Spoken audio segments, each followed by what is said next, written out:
When the Vatican needs a special item to expand an historical exhibit, one of the collectors they're likely to call is a parish priest in Duluth, Minnesota.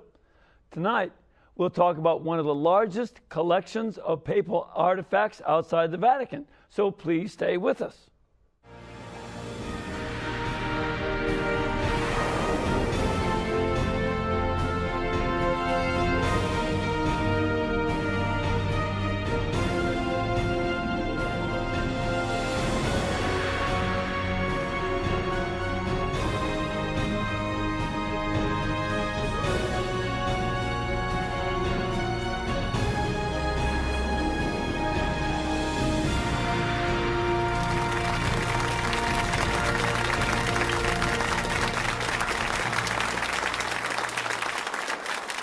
Thank you, and welcome. I'm Father Mitch, Pacwa, and welcome to EWTN Live, our chance to bring you guests from all over the world. But before we get to our guest, I just want to mention that today is the feast of St. John Vianney. He was born in 1786 and died in 1859. And he's known because, in one sense, he was a very simple man. Not necessarily the best when it came to book learning, but he had an uncommon amount of common sense and spiritual common sense.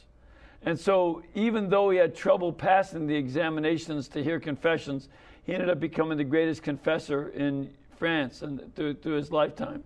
So he's now the patron saint of all priests. He used to be the patron saint of parish priests, but now he's the patron saint of all priests, religious, diocesan, parish, and others. Because we need such a great saint as St. John Vianney to look up to and to try to emulate in our own priestly lives. Well, tonight our guest is himself a priest, so it's his feast day as well.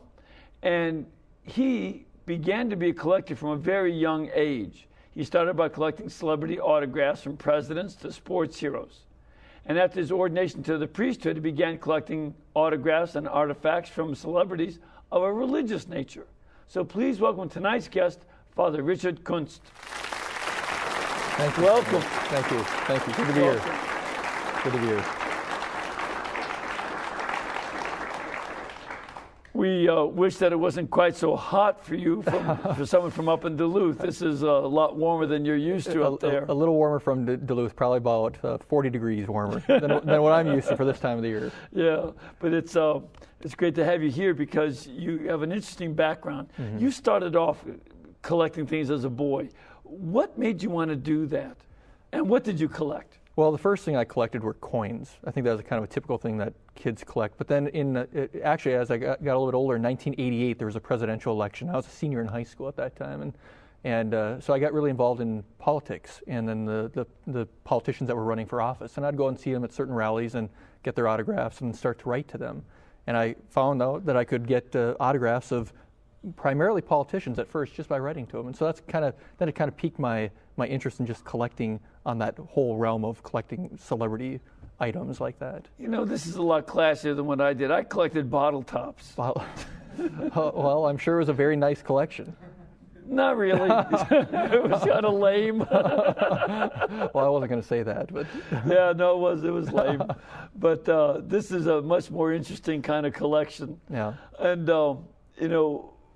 you began with presidents and mm-hmm. politicians, but you've moved on both to ordination. That's right. Back in 1998. 98. Yep. So it's been 12 years for you as a priest, mm-hmm. and now you're collecting things related to our faith. That's right. The popes primarily, but also saints. There's a number of items that are directly connected to the saints that I also have as well, including, in particular, St. John Vianney's breviary, signed by him.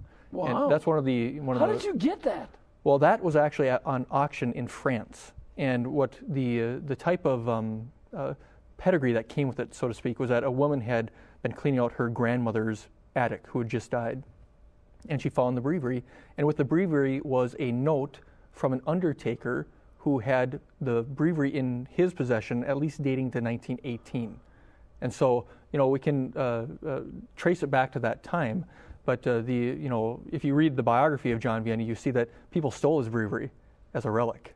And of course, what happened after he died, I'm sure that there was other things that were probably pillaged. And so either it was probably taken after his death, or probably more than likely it was actually taken during his lifetime as a relic.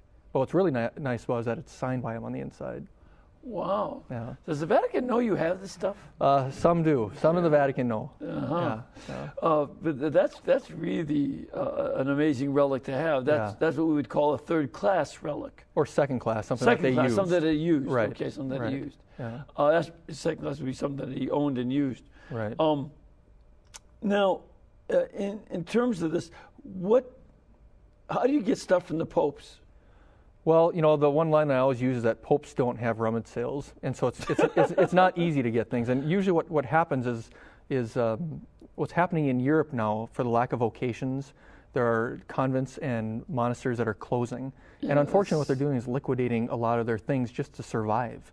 And so it really is opening the market to what we'd refer to as ecclesial antiquities, old things that were associated with these monasteries. And lots of times these monasteries would get gifts, from the Holy Father, maybe directly, or maybe a member of the house went to go visit the Holy Father and received one individually, and amass these things. And so the unfortunate side of this is that it's the vocation crisis in Europe that is allowing collections like mine to grow.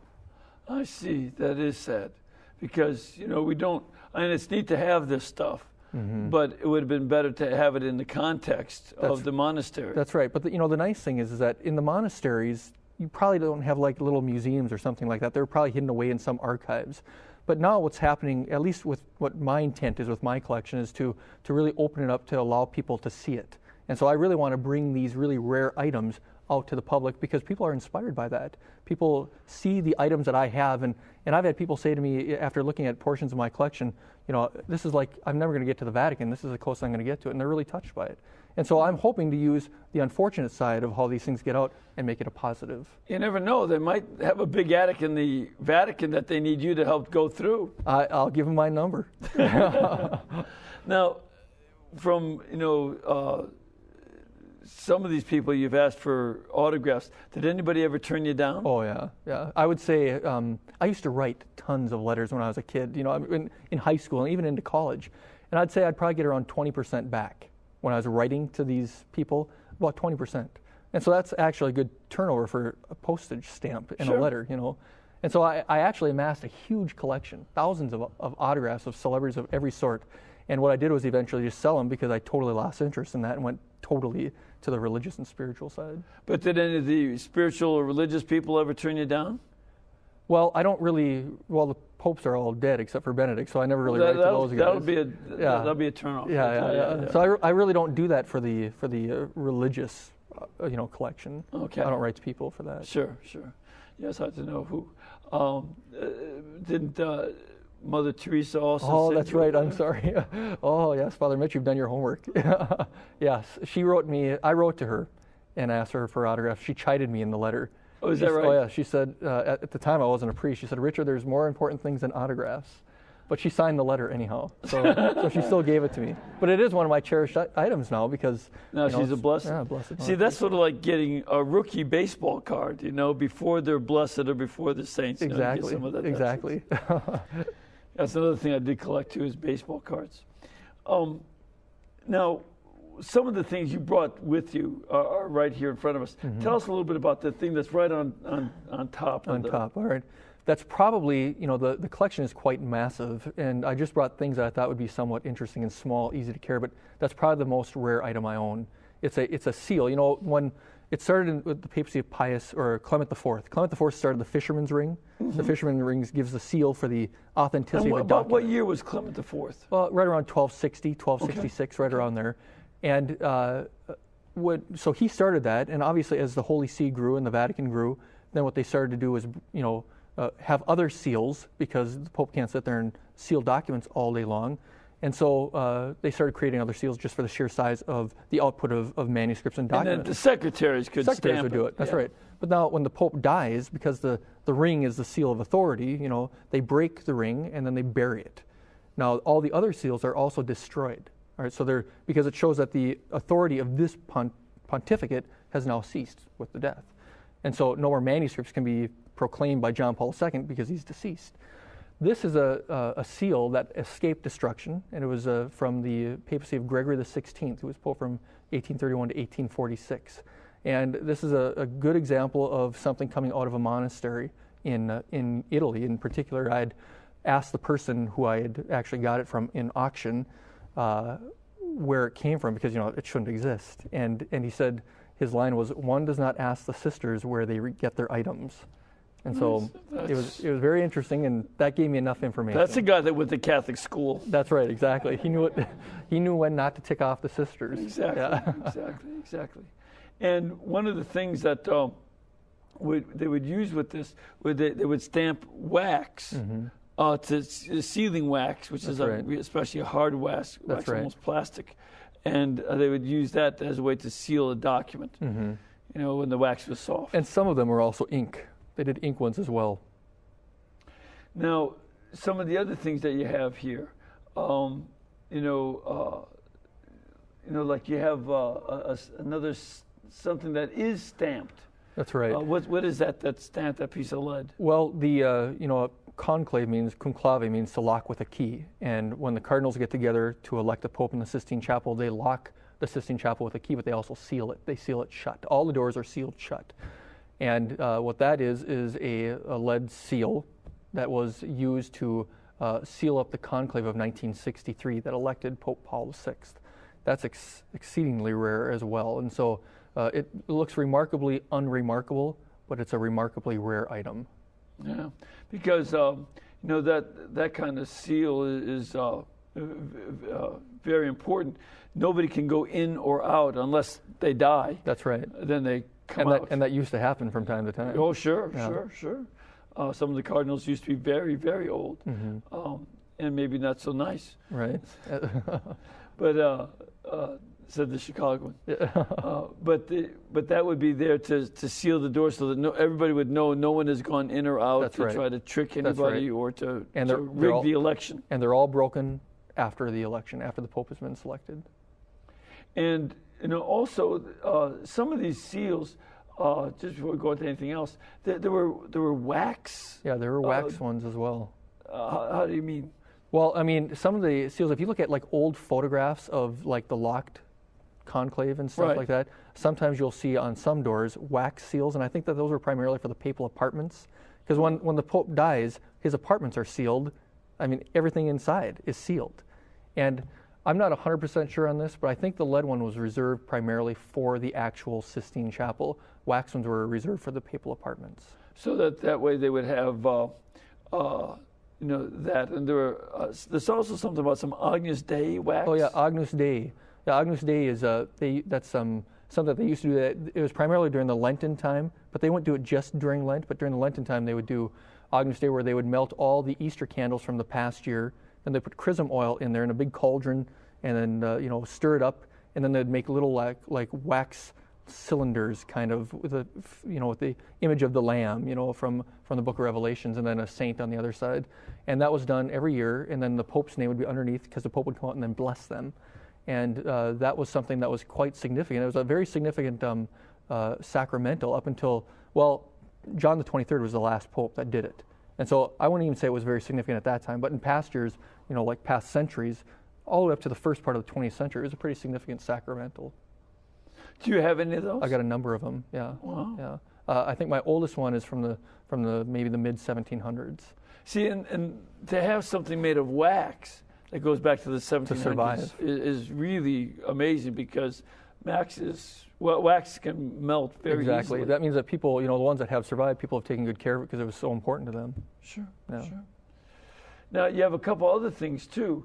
Tell us, first of all, about this large piece over here. Yeah, that is actually a ballot from the Second Vatican Council. Of course, when the Second Vatican Council came, all the bishops from the world got together and they voted on different, documents or different statements that the Holy See was going to make, and they voted with paper ballots. And so this is an actual ballot. It's the only one I've ever seen made available.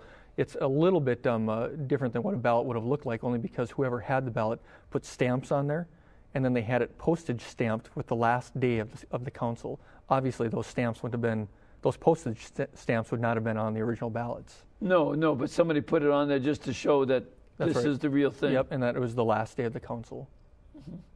And it said, instead of saying yes and no, it says placet or non-placet. Right. That is pleasing or it's not pleasing. That's or right. Placet juxta Yeah. modum. Okay. You know, yeah, it's pleasing in a certain way. Yeah. Basically, maybe. Right. Yeah. No, so you got that. Now, then what's this other one that's got some writing on it? That is a business card from Father Achilles Ratti, who was. Why do you have his stuff? Well, he was a good librarian who became Pope Pius XI. Ah. And so this was his business card from when he was the librarian of the Ambrosian Library in Milan. Which is, for folks that don't know, that it's named after St. Ambrose, and because he had been the Bishop of Milan. That's right. And the Ambrosian Library is significant. It's one of the most important libraries in Europe. That's right. So we're not saying that he's just like any typical librarian here. It was a pretty significant post for him to have. Right, because this has a lot of ancient church documents and manuscripts in there. That's right. And then later he became the librarian at the Vatican as well, cardinal librarian. In fact, if you go to St. Peter's Basilica, the statue of him that is upstairs, on the main level, has him holding a book, and it's because of his librarian background. Oh. And so that's a business card that he's scribbled some notes on, and then he signed on the bottom. It's amazing that somebody was a librarian, again, of two very important libraries, but then he would be chosen to be Pope as opposed to, say, someone who was a diplomat or something else. That's right. The moral of the story is be good to your librarians. That's a good moral. Now, one other thing that you have here that is especially interesting is this little holy card. What is that card? Well, when priests are ordained, they're most often, or very often, will do a holy card to commemorate the ordination. Right, sure. I'm sure, did you do that? Of course. Yeah, and so did I. And this is a holy card that Father Joseph Ratzinger had printed up for his ordination.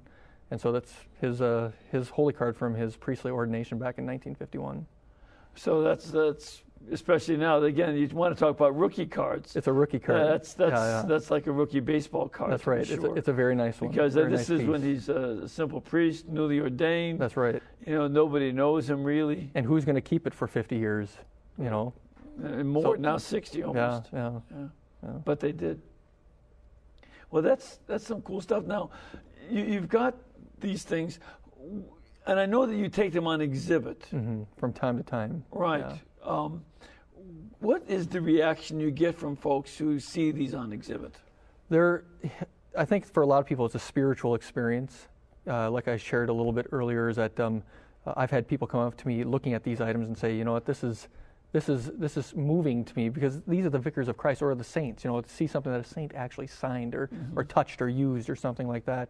Or a pope it can be a very spiritual experience. It's also a very learning experience. My main goal in this type of collection is to teach and to teach people about the Holy Father, about our church, and I always say you can't love something you know little about. And my hope is to stir on the love that people would have for our Holy Father and for Mother Church by the use of these items. And I bring them up as much as I possibly can. I don't bring out the whole collection. That's only happened once, and that was a number of years ago. But I bring, if I'm going to give a talk somewhere, it might touch on some item, then I'll bring it out. Now, what are there some items that are especially able to touch people that like people say, oh, that really is cool? The Mother Teresa letter. I've got a couple letters from her. That's a big one. And then also I've got the chasuble that Pope John Paul II wore at World Youth Day Denver for the closing mass on. How did you get that? Well, it's kind of an interesting story. Is that our former bishop, Bishop Dennis Snur, who's now the Archbishop of Cincinnati, he was the one that ran World Youth Day Denver. Okay, and at the time he was just a priest.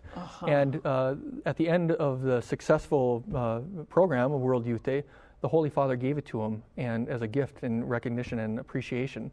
And when he became our bishop, he told me that he had it, and of course my mouth dropped. I couldn't believe it. I had the sin of envy at that point. And I'm the vocation director of the Diocese of Duluth. He appointed me, and so he said, Father Kunst, he said, you get 25 seminarians at one time, and we'll give it to you.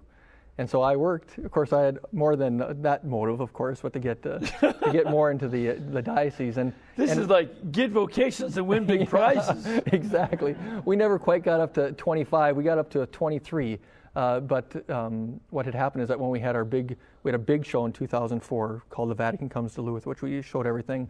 And on that occasion, he gave me the chasuble, which was a very moving experience. Oh, that really is cool. Yeah. It really is cool. And one of the things about the papacy is that we think of this as being this office where great big things happen, and it is. You know, there are great things, but it's also an office held by real concrete human beings. That's right. With all their little stuff. That's right. Yeah. And you help to bring that alive. Oh yeah, and like I've got letter openers that certain popes have used, you know, and clothing items, and each piece really tells a personal story about that pope. And for example, I've got a couple of books that were owned by Pope Clement XI before he was pope. And so on the inside, it's got a little wax seal with his coat of arms as a bishop. And when he was elected pope, he didn't want to get rid of the books, and so he made it a little bit fancier, and he rebound them with his papal coat of arms on the covers. Oh. And so you can see there was a couple of books that were very important to him that he wanted to keep when he moved over to the Vatican. Now, and Clement the 12th. Clement the 11th. 11th. Yep. So when was he? 1700 to 1721. Yeah, so he's pretty, again, a couple hundred years old. That's right. Yeah, I got much older items. I've got an autograph of every single pope since 1623 in some form or another, some manuscript. Many way older than that, but every single one since 1623. And I've got also like zucchettos. Zucchettos are kind of an... What is a zucchetto? Zucchetto is the skull cap, basically. That'd be the layman's term to use for that. And it used to be to cover the tonsure. That was the origins of the zucchetto. Again, a lot of people don't even know what a tonsure is. Yeah, when a person became a brother or a priest at a religious order, the form of a sign of obedience would be to cut. You know, St. Anthony of Padua is the one we often look at, where he's got the tonsure, the very clear tonsure in his statues and his images. They would do that as a sign of obedience. And that would be cutting some of the hair right off in the back here, That's so right. to make a circular hole. That's right. Yep. And so the zucchettos basically formed to keep them warm. Then eventually they grew to have ecclesial different, you know, for the colors, the different rankings. And so now it's the sign of anybody. A priest can wear one, of course. They can wear a black one if they so wish. But it's usually reserved for bishops, cardinals, and then the Holy Father. And so I've got a zucchetto from 10 of the last 11 popes. The only one I'm missing is John Paul I. Other than that, I got everyone since Pius IX. Yeah, he didn't have too many zucchetti. Not white ones, not John Paul I, being yeah. pope for only 33 days. And, you know, some of the things that you have are not particularly precious items. Right. Like you got bricks. Well, some bricks are precious. The Holy Year bricks. You know, what makes them so special? Well, the Holy Year bricks are the bricks that are blocking up the Holy Year door. Every 25 years, of course, there's a Holy Year. And there's doors on each of the major basilicas in Rome. But the primary one is on St. Peter's Basilica. It's totally blocked off except for the Holy Year. And the bricks are very ornate. And what they used to do is when the Pope would take the hammer and literally break down through the door and through the brick, people would clamor in and try and get pieces of it as relics. And so they kind of stopped doing that because people were getting injured and hurt. And so they started to regulate it more. And so these bricks were now distributed from the Holy See to certain individuals. And so I've got a number of bricks from different Holy Years, and those are pretty hard to come by. Yeah, because people want to hang on to those things. They want to hang on. You know, and in the Holy Year, for instance, we had one in the year 2000. You know, that there's on my program, Threshold of Hope, we had the Pope going through one of the holy doors. That's right. You know, because that to me was a great symbol of him crossing over into the new millennium. That's right. And that was a big issue for him, crossing to the new millennium. But I didn't get any bricks. Oh, I don't have a brick from that Holy Year, unfortunately. The most recent Holy Year, I don't have a brick from.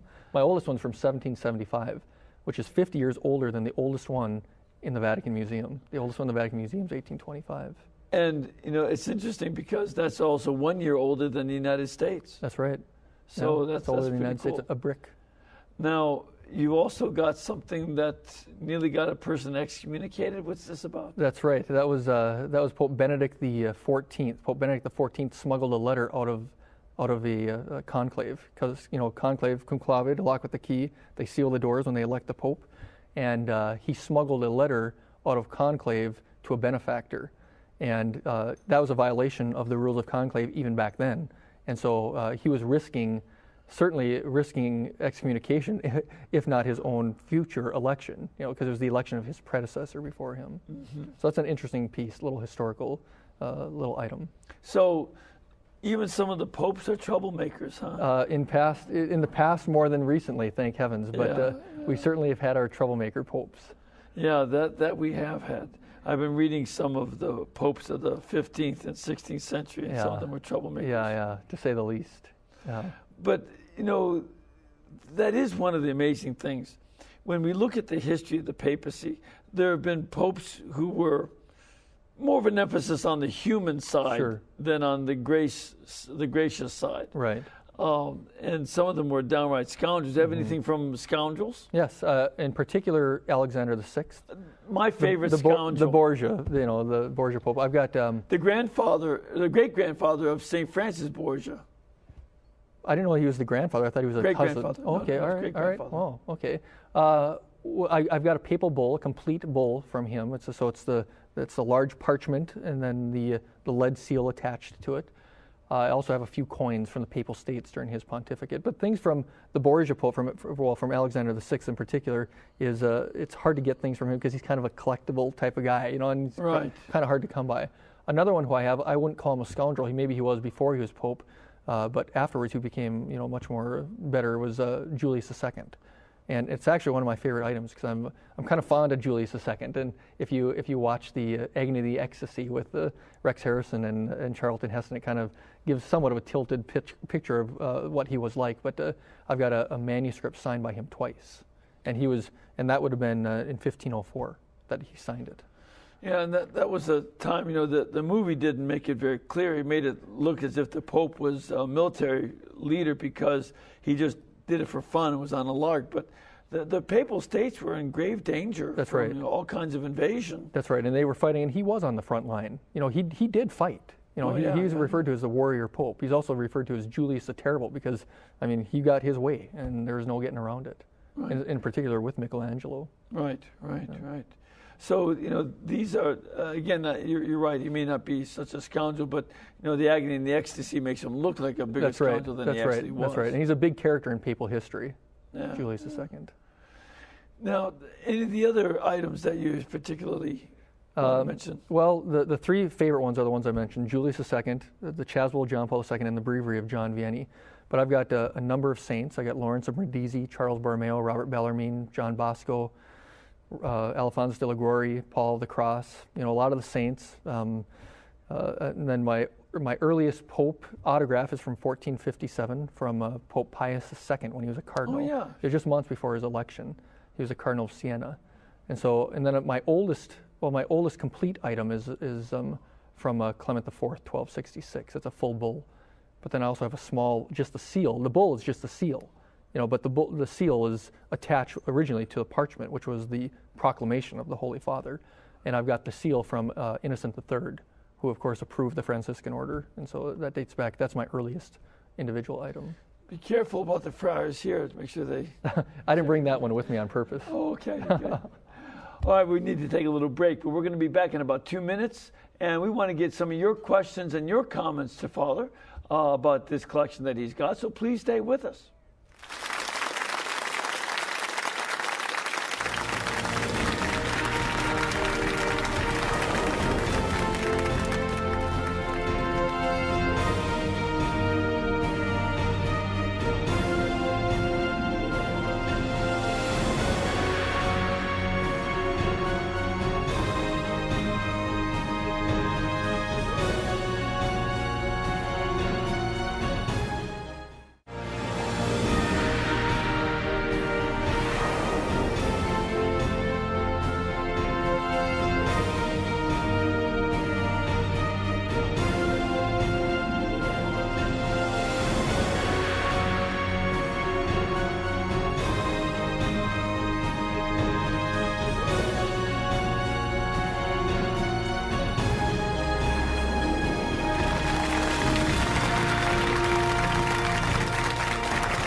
Thank you and welcome back. You know, you can find out a lot more about Father Kuntz's collection if you go to his website, which is www.papalartifacts.com. And papal artifacts is one word. So www.papalartifacts.com. Okay? Yep, and that website is just getting started. We got some people helping me out with putting that together, and cool. And they're being very helpful. And it'll eventually have everything on the collection and a story, picture of everything. It's just getting started, but it's a good start. Oh, that's great. And then also, we have a really nice group of people here from different parts of the country, and we'd love to have you come. Some of these folks came as a group, and others came as families, and others as individuals. If you can come to visit us, you're more than welcome. Just contact our pilgrimage department at 205-271-2966. That's 205-271-2966, or go to the website www.ewtn.com. And they'll give you all kinds of information about scheduling of programs, scheduling of the masses, both here and up in Hansville, and getting into one of the tours of the students. Did you guys go on a tour yet? Yeah, good. Did you have a nice time? Yeah. See, they liked it. And then, and of course, they'll let you know where all the good restaurants are. Father and I went to the Irondale Cafe today. Very good. Fried green tomatoes. First time to have fried green tomatoes? First time ever. First time to have black eyed peas? First ever. First time to have... I'm from Duluth, Minnesota. Yeah, I know. You never had collard greens before either. No, I haven't had those either. See, and so we had all I'll kinds be of sick stuff. tonight, but it was great at supper. No, that's good. You won't be sick. You'll be fine as frog hair. Gooder than snuff. Well, you ready for some questions? Sounds good. All right, let's go to a question here from our studio. Man, where are you from? I'm from Wartburg, Tennessee. Good to have you here. Welcome. And what is your question? I was wondering if either of you could explain simony and how that applies, or if it does apply to the buying and selling of relics. All right. Well, simony is basically a sin of buying or selling blessed items, holy items, like. And it comes from Simon Magus in the Acts of the Apostles, who wanted to buy the power, the special magic that he saw in the apostles, and of course. Yeah, and what he thought was magic was really the gift of the Holy Spirit. That's right. And so you can't buy that. You can't buy that, and you still can't buy that. And it's a very legitimate question that I get on a regular basis because of the nature of what I do have in the collection. And you know, the one thing that's important to note in this collection is that I don't really have these items in a they're not used in like sacred settings. I don't have them for devotional purposes. They're for historical purposes. And you know, lots of times when you see some of these things on the market these days, like on eBay and stuff like that, which is the unfortunate reality that we are in, it's not necessarily a bad idea if you're going to get those things off of the market, if you're going to keep it for a sacred purpose or for an important purpose in the church. And so really the question of simony, since these aren't technically relics, although I do have, you know, items of popes and saints that they signed and stuff like that, they're not relics in the traditional sense of the term that we would use them in an ecclesial spiritual setting. Well, there was that one situation where a man had a host from a mass celebrated by Pope John Paul II. Okay. And he sold it on eBay. That's right. And then eBay clamped down on that. Right. The Catholic Church made it known to them, but a Knight of Columbus bought it just so that it wouldn't be desecrated. Right. And he couldn't even keep it. No, of course because not. it had to be. That's right. That'd be like the height of simony, because that's Jesus Christ himself. But the man wasn't Catholic and didn't really understand the nature of it for us. Right. But you can, you know, to buy relics is not a simony. That's rescuing them. That's right. That's right. If you're doing it for that purpose, obviously. I mean, and it is the situation that we find ourselves in now, the world of the internet, the world of online auctions. It's amazing what you can find, and again, a lot of that comes from churches in Europe and monasteries and convents. Yeah. We have a caller online. We have Melissa. Hello, Melissa. Hello. Hi. Where are you from? Pennsylvania. Great. And what is your question? I was wondering where Father gets his resources to obtain the items. All right, where do you get your resources to buy this? I'm broke, almost literally. I have nothing other than a priestly salary. I put about 70% of my income into the collection, and I'm always in debt. I'm always paying off things because I've got a line of credit. And so I don't have credit card debt, I have Pope debt, and it really is, it's really literal. And so Can I make a suggestion? Mm-hmm. Never work for the federal government. Yeah. we don't need any more of that. They're good enough at that on their own. Really. But really, you know, a lot of it for me is that I won't buy anything unless I know it's a good deal. I mean, a really good deal. And sometimes things have fallen in my lap that shouldn't have. You know, like that stamp of no doubt about Gregory. it. But other things that have extreme amounts of value that I got for dirt cheap for various types of reasons. And, you know, I view this as a vocation within the vocation. I'm using this stuff to teach people and hopefully inspire people. And so I really do see the hand of God in a lot of this, because there's no reason why a guy from Duluth, Minnesota should have what he has in Duluth, Minnesota. Right. But you do. Yep. And I imagine there's something to do with your ability to be persistent. I'm persistent, that's right. And I'm very persistent. I spend a certain amount of time in the early morning before I go to pray to check and scour online. And lots of my online stuff is in Europe. And so, and it's in foreign languages, and I just know I'm not a linguist, but I know a lot of keywords and I'm looking for. And I do very well with that. And there's a lot of people out there that are very good to me that are in the business, but know that because I'm a priest, and there's not a whole lot of priests that are doing this. A lot of them are just, you know, average, you know, Joe Sixpack, so to speak. And so they want the priest to have the first dibs. And often I'll have people approach me before they put it on the market. Okay, all right. We have another question from our studio audience. Sir, where are you from? Cape Cod, Massachusetts, Father. Good to have you here. Welcome. Glad to be here. Father Kunst, I have a question. In following this discussion tonight, you referenced that there are different degrees or levels of relic. Mm-hmm. I think you referred to like a second degree and a third degree relic. Mm-hmm. And I'm curious, you know, what's the difference? So what makes something a first class relic? Yeah. We call them first class rather than degree. A first class relic is a part of the body. Most often a chip of bone, or sometimes a hair, or even in the case of an incorrupt saint, even a piece of the flesh. So that's the common first class. Second class is the items that they wore, most often a little piece of cloth. You'll get a holy card with a little piece of cloth, of a particular saint embedded in there, or something that they use, like that breviary of John Vianney would be considered a second class relic. Then a third class relic is a piece of cloth, generally, that was touched to the corpse or touched to the body of the saint. Okay, so that would be the third class kind of relic. Right. And, usually when you get reliquaries, it's first class relics. That usually. Mostly in there. That's the most common. Some saints, like Saint Maximilian Kolbe, for instance, you can't get one. There are no first class relics. That's because his body was incinerated by the Nazis. Yep. But, for most saints, the first class relics are what you get. That's right. In the little reliquaries, the thicas, they call them thicas. And the little pieces of bone, usually, like say, maybe a piece of hair. Right. Yeah. Good. We have another question from our studio audience. Ma'am, where are you from? I'm from New York. I'm visiting for the first time here in Alabama. Do you like it down here?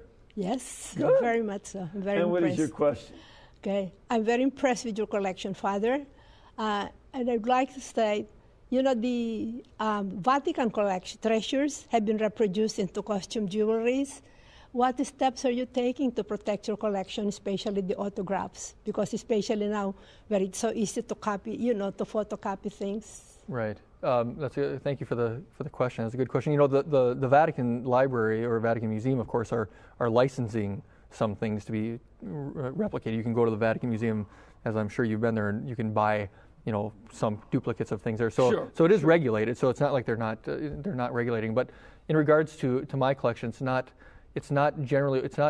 on display right now. It's in I just refer to it as an undisclosed location. So there's not public access. Now this website that we're just getting started is going to be the first time where people are going to have at least access to images of these items, but they're probably not going to be good enough to where they'd be able to replicate it. So I don't anticipate in my lifetime that I'm going to have an issue of people trying to duplicate from my collection to be fraudulent. Right. And, so here you've got a number of these artifacts.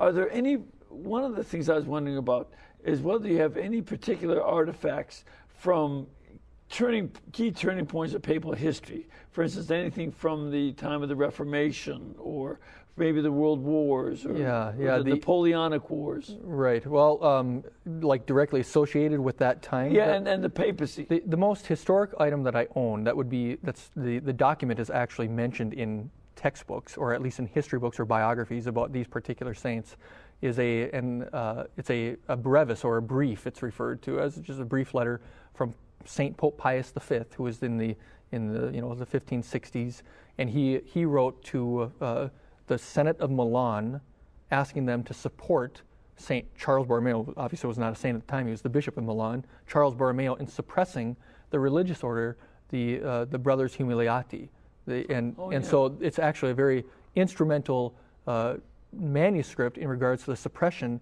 of a religious order that had gone corrupt during the time of the Counter-Reformation. So that would be the most historic item that I own, that I would say that you'd find in history textbooks. So, a lot of these things that you have are incidental items. Like, for instance, that seal by the Pope, that would have been used by one of his secretaries. That's right. But we don't know which one. No. And we don't know which documents actually would be stamped with it. You could probably figure it out if you had the documents. Sure. Because there might be just a slight flaw or something that would be of course. noticeable there, just like you can with type on the typewriter. Right. But some of these things that you have would be just mostly items that would be around the papal household. That's right. I've got a slipper that.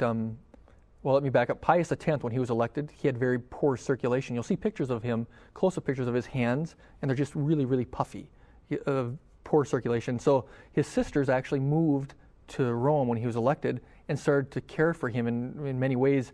And one of the ways was to make him particular nice slippers that were more comfortable because of his circulation. So he didn't really, sometimes he would walk around with a regular type of shoes, but for his day-to-day use, he would walk around with these slippers that his sisters made. And so I've got one of those that would have been something very common for, he would have had it in his closet. Some other clothing items, pieces of cassock and, the fascia from Pius IX on his cassock, and lots of different clothing items, Roman collars from different popes.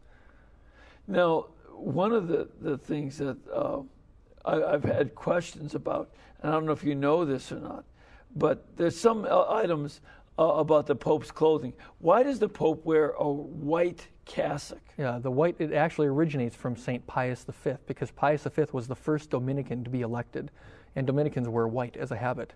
And Pius V wanted to just retain his religious order identity into the papacy upon being elected, so he kept the habit. And so it really started with him. And so in his honor, the Pope started just to wear white to start that tradition, because he was a great Pope. He was a saintly, holy Pope. He's a saint. And so that's become the tradition now for the popes to wear white because of Pius V. As a matter of fact, Pius X is the only other Pope that's been canonized since him. About the last 500 years, we've had two popes that have been canonized, Pius V and Pius X.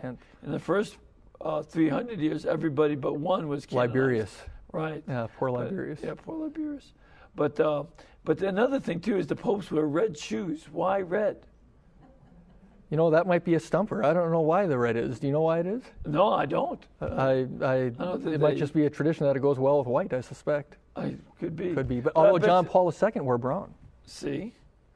All right, we have a caller online. We have Ken there. Hello, Ken? Hello, Fathers. How are you? Fine, thanks. Where are you from? Dallas, Texas. Oh, great. Good to have you. What's your question? I have a couple items that have been blessed by John Paul II. One of them is a picture when he was here in San Antonio in '87, and another is a medal. And I was just wondering if there's any kind of relic type value to those items. Well, a lot. Not in the same format that we would talk about, like a relic that you'd get like in the little reliquaries that we've talked about. But by the nature of their orders, priests can bless, and bishops can bless, and popes, and it's always been a sacred thing to have popes bless items. In fact, when you go to the Wednesday audience in Rome, at the end of the Wednesday audience, the Pope does a blessing which he intends to bless any religious items that you have at that time. And so they make it a very deliberate point of saying that. And so it's also when the Pope comes out for the Angelus. That's right. He'll do anytime he does a blessing. In essence, it can be a blessing of your items. And so it's a nice memento of maybe a visit that you had, or an audience that you had with the Holy Father, or a relative of yours had. But as far as it wouldn't be on the same level certainly as a relic, and it certainly wouldn't be on the same level as like a rare item, because these blessed items are important because they're blessed by the Holy Father and intended to be blessed by the Holy Father. But there are thousands and thousands and thousands. As a matter of fact, at any one of those times, like when last time I went to a papal Angelus, that I had a bag of rosaries, and one of those blessed, and I gave them to people that I knew as a result. Yeah. So that's a they're cool nice thing. items, and they help you remember the times that the Pope was near your hometown in that instance. Do you have any artifacts from John Paul II? I do. I have, as I already mentioned, I have his chasuble from World Youth Day in Denver. I've got a hiking stick. He used to hike in the woods. We know that from a lot of pictures of him hiking in the woods, and I've got one of those. I've got a zucchetto. I'm trying to think. I've got a sacramentary that he used in the United States for Mass. Sacramentary is the book that the priest uses for the prayers during the Mass. I'm trying to think what else. I got a number of items. If you go to the website, papalartifacts.com, you'll see a lot of them. Speaking of zucchetti, I heard that there's a tradition that if you buy the Pope a brand new zucchetto, he'll give you one of his used ones. That's right. That's a very old tradition, and I don't know the origins of it, but it certainly dates back the last couple hundred years for sure. And you go to the papal clothing maker, which by tradition, at least since the year 1800, is Gammarelli. That's right behind the Pantheon in Rome. And there's only one person that wears white, so there's only one size of zucchetto. And so if you know that you're going to have an opportunity to meet the Holy Father the next day or later that day, you can go to Gammarelli and purchase one and take a chance at seeing if the Holy Father will swap. Now, Pius XII is the one who really made that a popular tradition, and John Paul II, in essence, did not. That was not a tradition that he recognized. But Benedict XVI, however, has certainly gone back to. He's probably the easiest one to get since Pius XII, Benedict XVI. Is that right? Yeah. Is that right?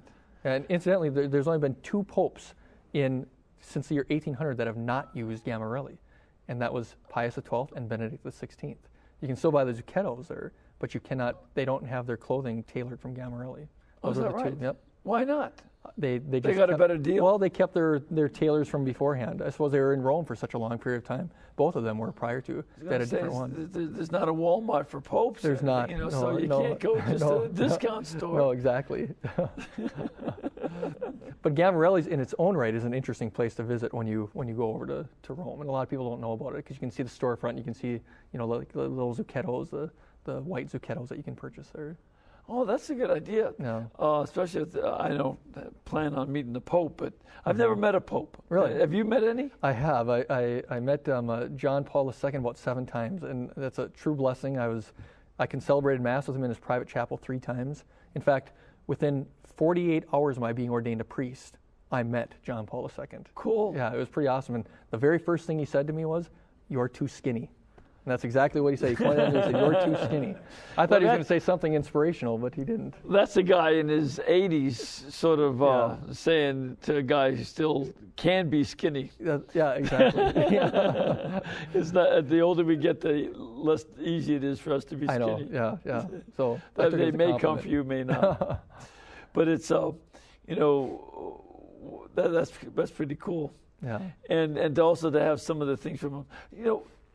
One of the other elements, people I'm sure are amazed at these items, but is there a spiritual component to what they derive from seeing your collection? Yeah, and I can't speak to that because interior, they really do have an interior. You can see it sometimes when people are amazed by what they're looking at, and if you're looking at something like just this past week, Mother Teresa's relics were in St. Paul, Minneapolis, and I just saw a picture in the newspaper. I wasn't there. I saw a picture in the newspaper of her sandals. And just looking at that for me in the newspaper is kind of a spiritual moment. It's like, here's the saint that was taking care of the poorest of the poor, and those were the sandals, the most humble part of her clothing right there. And so certainly these things that are associated with the vicars of Christ throughout history, that were Christ's representative here on earth and in that most special way, can't help but churn the spiritual juices, so to speak, in a lot of people. And I've had so many people tell me that, people that have been very moved by looking at these items. And again, lots of times I take these items out primarily when I'm teaching. And so to teach about it and then see an item is something that's even more moving. What kind of teaching do you do? Well, in my own parishes, I've got apologetics classes, and they're pretty successful. We get over 100 people on a regular basis at any given class. And so that's one, but then I'm kind of known as the Pope priest, so to speak, in my diocese and a few dioceses in the area. So lots of times I will have people contact me to come to their parish to talk about something in particular. I really do apologetics a lot, do a lot of scripture stuff, but papal history is the thing that I'm obviously more well known for and that I'm more into. And so I'm traveling quite a bit in the diocese and even outside of the diocese to give talks about these items. And then if I'll focus on like one particular item and give the history of it and maybe the interesting story about how I got it, then that can be a really moving experience for people. And you have to do all this plus be a parish priest. Be a parish priest, that's right, and vocation director. And vocation that's director. Right. Yeah. You know, just as a plug for what you do, you know, this is one of the reasons why we need more young priests. Mm-hmm. You know, am I young? I would say so. Yeah, you're still, well, maybe middle, but early middle. Okay.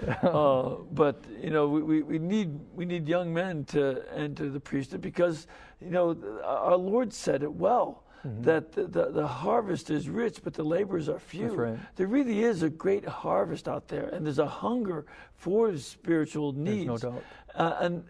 And there's a wide variety. I mean, you've carved out a certain niche mm-hmm. by your collection. Right. But there are so many other ways in which, you know, other priests are going to carve out their niches. That's right. And for young men to consider the priesthood is it's just a wonderful thing. I mean, you still like it, don't you? Oh, I love it. Yeah, it's my passion. I mean, know it. My profession is my hobby. Yeah. I mean, and how many people can say that? I know it. You know, and then in just in reference to what you were saying in regards to these little niches, I mean, we were talking about hunting before. How many guys are attracted, real men that are wanting to discern the vocation that wouldn't even think of priests going hunting? Well, they can see a real man priest go out hunting, and that's, you know, I mean, that's something that can be attractive. Yeah. And so, you know, each priest, we're not cookie cutters. Especially if you help you clean the animal. That would be a particular helpful part of the hunting.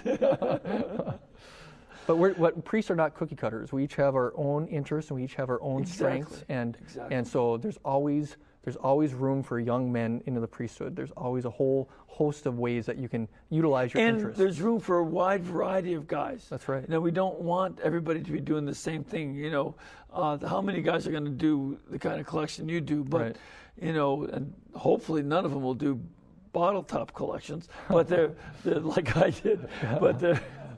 But there'll be so many other things that, you know, I come across priests around the country who are just doing marvelous work in particular areas, and all of us together make up this unity, that's right. and that's a really cool thing. So that's one of the things too.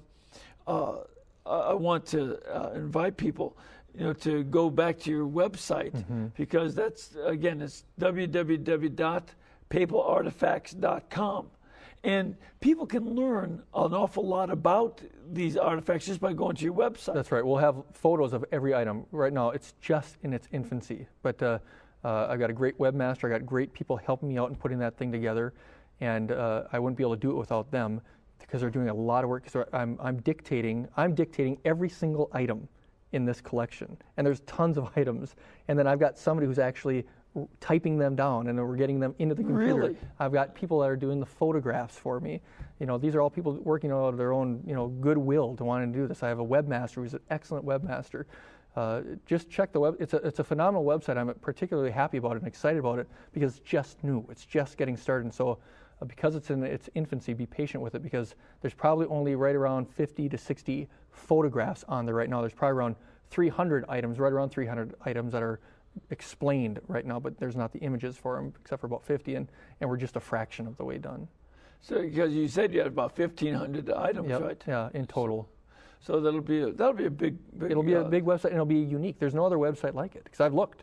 There's no other website to where you can really seek out items directly associated with the popes, even the mundane items that tell their story. Yeah, no, that's a pretty cool thing, and it's You know, one of the things too that what you're doing by getting these other folks to help you is, you know, they're learning. They're learning, but it's part of our mission is also to be expanding out to doing, you know, not just us doing it all, but involving the church. That's where we show that leadership. That's right, as pastors. and these people are showing their dedication for the love of the church by doing what they're doing, because they're doing it out of their own goodwill. Well, thank you very much for being with us tonight. You, I appreciate it. And would you join me in blessing our audience? May Almighty God bless you and keep you and cause His face to shine upon you, the Father, the Son, and the Holy Spirit. Amen. Amen. You know, it's not a usual kind of guest. I mean, so many of our guests are doing very interesting things, and this is one of the more interesting items that we've had. But we can bring Father Kunst and all the other guests here because this network is brought to you by you. You make it possible. So we're going to ask you to please make sure that you keep us in between your gas bill, your electric bill, and your cable bill. And that way we'll be able to pay all of our bills and feed them and bring him over here and make sure that he doesn't stay so skinny. That's why we've got to get him more of those fried green tomatoes. So God bless you and thank you all for your support.